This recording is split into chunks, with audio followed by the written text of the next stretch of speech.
हम देखेंगे प्रेम और मोह में अंतर क्या है। नमस्ते, स्वागत है आपका वॉइस ऑफ गीता पे। अक्सर हम इन दोनों यानी प्रेम और मोह दोनों को एक जैसा समझ लेते हैं, लेकिन गीता हमें बताती है कि प्रेम और मोह बिल्कुल अलग हैं। मैं आपको बताती हूँ कि मोह क्या होता है। श्री कृष्ण कहते हैं कि मोह इंसान का सबसे बड़ा बंधन है। मोह का मतलब किसी व्यक्ति, वस्तु या परिस्थिति से अत्यधिक आसक्ति। जब हम सोचते हैं ये मेरा है, ये मुझे ही मिलना चाहिए, मैं इसके बिना अधूरा हूँ, यही मोह है।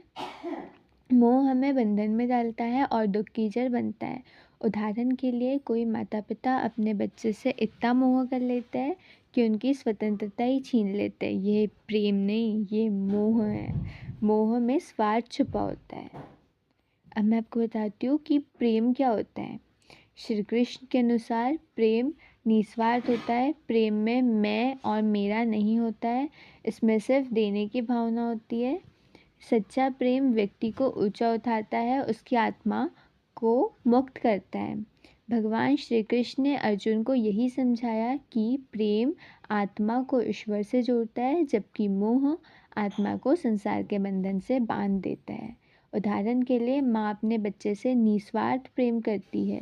अगर वही माँ चाहे कि बच्चा मेरे इच्छा के अनुसार चले तो ये मोह होता है। देखो, अब प्रेम और मोह में अंतर क्या है।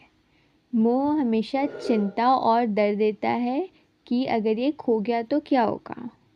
प्रेम हमेशा शांति और सुख देता है, चाहे जो हो मैं इसके भलाई ही चाहता हूँ। मोह में स्वार्थ भरा होता है, प्रेम में त्याग भरा होता है।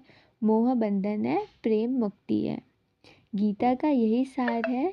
मोह को छोड़ो, प्रेम को अपनाओ। यही हमें सच्चे सुख की भावना तक पहुंचाता है।